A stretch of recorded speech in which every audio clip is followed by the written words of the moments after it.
Tunisia, old school Carthage, man. Very fascinating place. Also has a record in the World Cup. The first, that's what that Mexico reference I made earlier was about when I was talking about Morocco. I actually meant to talk about it in terms of Tunisia. The first ever win in the World Cup by an African nation was in 1978, 3-1 versus Mexico. Tunisia did that. You wouldn't believe it because they have actually had a very fascinating record in the World Cup since then, in which they qualify all the time. You know, I don't necessarily mean literally all the time, but they qualify routinely. They qualify, it seems to me, way more than Egypt qualifies, way more than Algeria qualifies. They always seem to be there, right?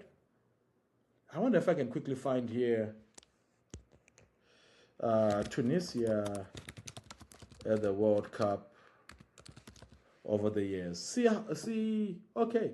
So, okay, think about this. I started watching the World Cup 98. So they were in the 98 World Cup, the 2002 World Cup, the 2006 World Cup, then they missed 10 and 14. But then the 2018 World Cup, 2020 World Cup, 2022 World Cup, sorry, and 2026 World Cup. So they are always there. Such is the way of Tunisia. But you don't want to hear all the soccer stats. You know these already. What you want to hear is the fun facts. Well, Tunisia, first of all, Tunisia is the region that the Romans referred to as Africa, right? The province, because that was part of their Roman province. So that province, they called it Africa. Now there's debate on where that name comes from names like Berber names for the region, like Afari or things like that. But in any case, the term Africa was coined by the Romans, but initially it referred to Tunisia. Then it spread to mean the rest of the continent. In Tunisia, speaking of that Roman era, El Jem is one of the most ancient yet best preserved Roman ruins in the world in Tunisia. It was built in 238 AD when present-day Tunisia was part of the Roman province of Africa.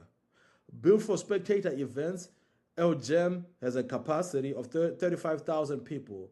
The building is also famous for being among the largest amphitheaters in the world. So, who knew that to get a true slice of life in the Roman Empire to this day, right? El Jem in Tunisia might be the place to go to.